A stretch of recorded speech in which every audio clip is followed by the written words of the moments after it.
Welcome to Faith in 5, a weekly video devotional designed to discuss practical spiritual concepts in 5 minutes or less. I'm your host, Mark Vandella. The other day I bumped into a friend of mine, really more of an acquaintance, kind of a social media acquaintance. We connect once in a while. Actually, we probably comment quite a bit on each other's posts and pictures, and so we feel very connected. But I bumped into this person walking down the street the other day, not literally bumped, but like we saw each other, right? And I had nothing to say. Like even later that night, I saw a picture and it was like, oh yeah, we can connect, we can communicate. And yet when I see that person or I see people, this isn't just unique to this person, it just hit my brain. It's like, what is wrong with me? I'm wired to be connected to people. I'm very outgoing, and yet I saw this person and I froze. I didn't know what to say or talk about when there wasn't a screen between the two of us.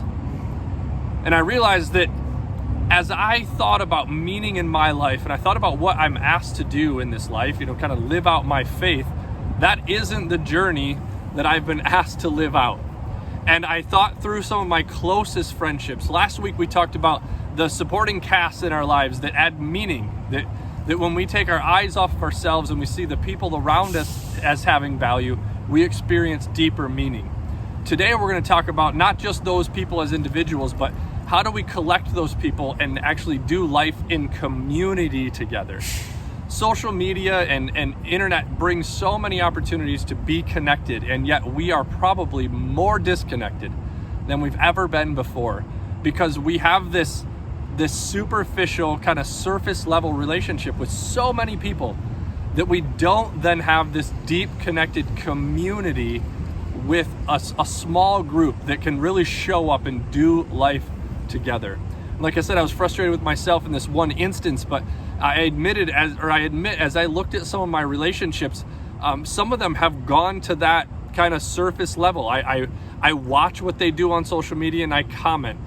Maybe we text once in a while, but I can admit I have not been investing in the community that I need and that really gives me value in my life and builds me up to be better equipped to handle whatever is thrown at me.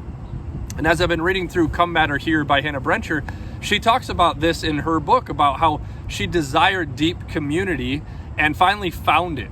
And she said that one thing that she realized, and as she found this deep community, this group of friends who just always met together, they shared meals together, they laughed together, and she said, honestly, we shared real truth and honesty together. There were no secrets. We were who we were no matter what. And she said that I realized there was a difference between investing in the lives of others and investigating the lives of others. And right now in my life, there's so much of this just surface and what things look like that I really have been challenged with what do I need to do to invest further in the lives around me. And Hannah said that not only did she realize that, she had a friend that kind of challenged her at one point when she said that she was trying to build this community, she couldn't find it. And that she'd meet somebody and then they would kind of disappear, and she'd meet somebody else and they would kind of disappear.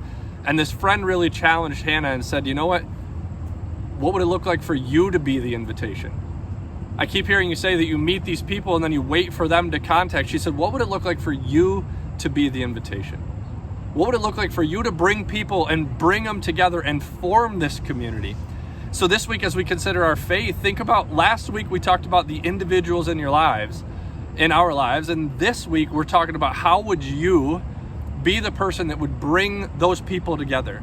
Would it be one community event a week where you a month, and maybe we just put people in the same place, invite them all to one location? Maybe if you look at your phone and you realize that there aren't a whole lot of group texts from this group of people, be the one that sends it.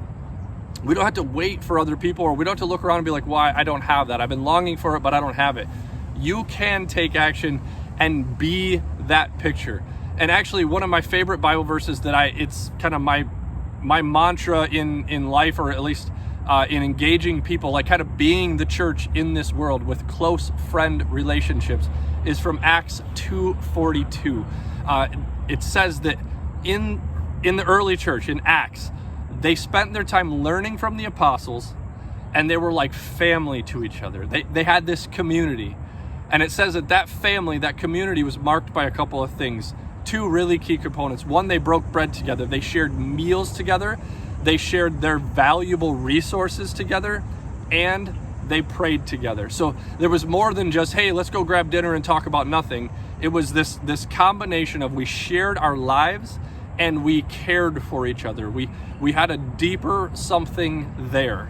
And so this week, as you live out your faith, I challenge you to be the invitation. I hope that there's a number of people who receive unique texts from you, who get pulled together in groups and gather together. And if you're in a spot where you can't gather, at least grab these people and do something virtually or with a deeper connection than just likes and comments on social media. Really dig into your community and live that out so that you can experience what church looks like, the church that the Bible defines for us. Thanks for watching Faith in 5. If you like what you see, please like and share. If you're interested in making a donation to our ministry, please click the link below.